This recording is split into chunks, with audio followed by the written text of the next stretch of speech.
Patrick Lapalme de chez Remax Prestige. Salut Patrick. Et bon matin. Salut. Le rêve de tout vendeur, le cauchemar des acheteurs. Yes. C'est quoi? C'est quoi au juste? Les promesses d'achat multiples. Donc, ce matin, ça va être le sujet. Ce qu'il ne faut pas oublier avant de prendre une décision avec notre client vendeur pour décider d'aller jouer un peu dans cette talle-là, il y a beaucoup de facteurs que le courtier devra vérifier avec son client vendeur. Ça arrive lorsque le marché est au vendeur, j'imagine. C'est exactement tous les points que je vais vous amener.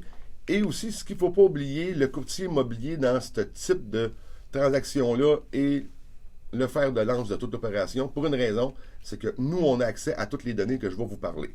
Donc, naturellement, Sylvain, d'entrée de jeu, tu l'as mentionné, est-ce on est en présence d'un marché de vendeurs ou d'acheteurs? C'est un marché d'acheteurs, on oublie ça. Il y a beaucoup d'acheteurs là présent.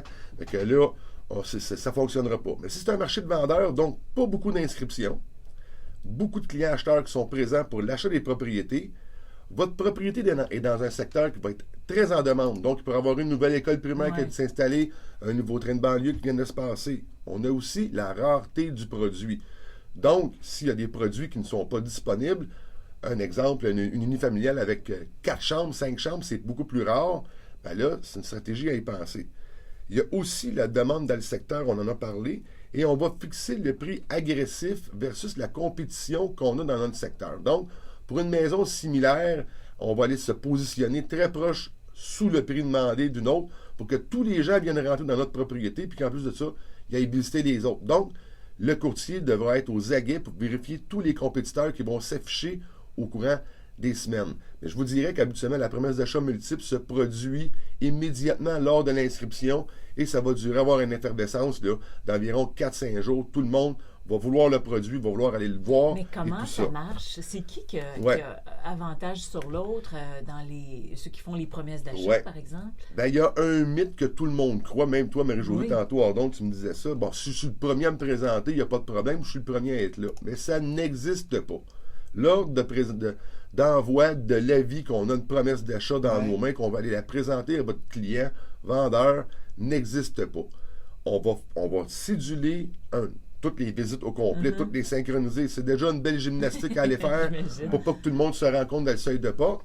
Mais quand on va faire la présentation des promesses d'achat, on va s'asseoir avec notre client et là, notre client vendeur, lui, va regarder toutes les conditions. Il pourrait y avoir des conditions de prix qui sont moins favorables, mais des conditions plus favorables en occupation, ces choses-là.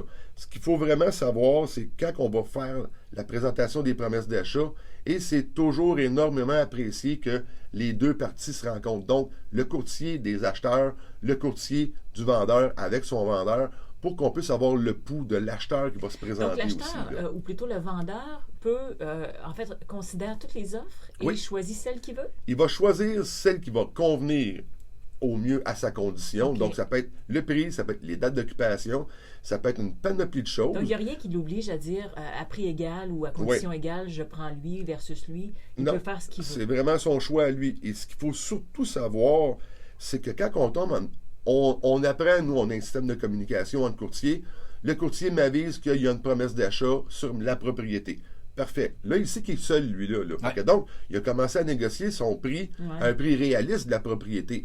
Dès qu'il y a une deuxième promesse d'achat, le courtier, il faut que moi je l'avise pour lui dire « Oh, le premier, j'ai une deuxième promesse d'achat. Tu as le droit de bonifier. » Ça, c'est plate, mais sans savoir le prix que l'autre a offert. Il ne faut pas oublier que l'ensemble de toutes les promesses d'achat, même si ça serait moi le courtier du vendeur que j'aurais une promesse d'achat, 2, 3 autres, 4 autres courtiers qui auraient d'autres promesses d'achat, moi, une cinquième, un exemple, toutes ces informations-là sont confidentielles.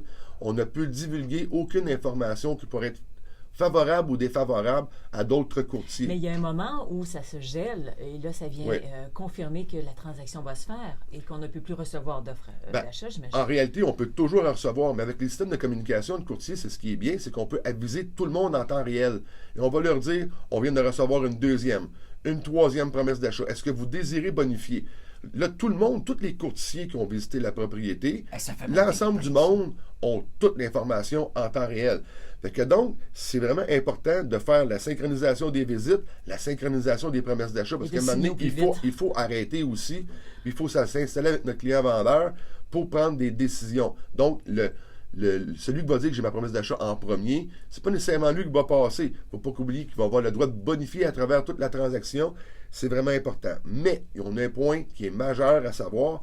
On a une promesse d'achat multiple qui s'est déposée sur une propriété. On est vendu à un prix supérieur et parfois très supérieur. Notre client notre acheteur qui a été au financement, probablement que l'institution financière va demander une évaluation de la propriété. Et si la valeur de la propriété ne supporte pas le prix de la promesse d'achat, le client acheteur devra probablement augmenter sa mise de fonds s'il veut vraiment avoir la propriété. Donc, vous voyez que ça a l'air simple, mais ça ne l'est vraiment pas. C'est un casse-tête vraiment cérébral d'aller travailler des promesses d'achat multiples. Notre client vendeur, lui, en est que mieux servi. Lui, il est content. Mais notre client acheteur, lui, durant toute cette période-là, il vit un stress en disant, moi, la propriété, j'ai de l'intérêt pour l'avoir. Et là aussi, la notion de financement qui se rajoute à tout ça. Donc, c'est une mécanique qui est assez complexe et on est tous là, vraiment, les courtiers immobiliers, pour vous aider dans cette stratégie-là.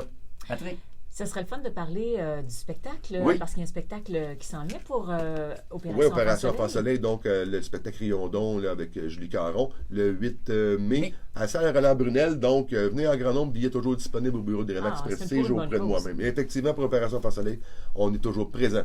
Si on veut te joindre? Facilement au 450-499-5544 sur mon Facebook et sur la chaîne YouTube. Toutes les chroniques immobilières sont disponibles. Patrick Lapalme, un but, une passion. Vendu! Oui, monsieur. Salut!